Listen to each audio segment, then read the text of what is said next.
زمین نہیں مانتا کہ اس بندے کو چھوڑا جائے۔ یہ بندہ ہرگز سیاستدان نہیں ہے۔ اگر سیاستدان ہوتا تو پنجاب، خیبر پختونخوا اور قومی اسمبلی سے استعفے نہ دیتا، بلکہ صرف 2 ووٹوں پر کھڑی شہباز شریف کی کٹ پتلی گورنمنٹ کو 1 منٹ میں اڑا دیتا۔ مگر اس بندے نے سیاستدان بننے کے بجائے ناظرین لیڈر کا راستہ اپنایا، تکلیف و غم کا راستہ اپنایا، سولی پر چڑھنے کی سوچ رکھتا ہے۔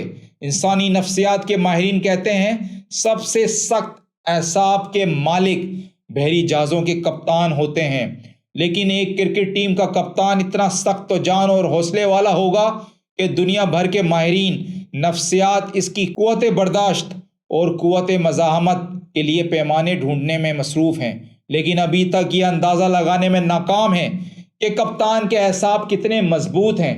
لوہے کی قسموں میں سب سے زیادہ مضبوط لوہا مینگنیز اسٹیل ہوتا ہے۔ یقیناً کپتان کے اعصاب مینگنیز اسٹیل سے بھی کئی گنا مضبوط ہیں۔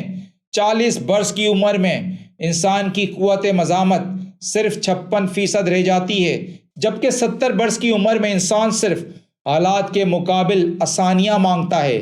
لیکن 72 سال کی عمر میں بھی ہمارا کپتان مزاحمت و ہمت کا ماؤنٹ ایوریسٹ بنا ہوا ہے۔ جی ہاں، جو کسی صورت ہار ماننے کو تیار نہیں، بلکہ پی ڈی ایم اور ان کے لانے والوں کو لوہے کے چنے چبوا دیے ہیں۔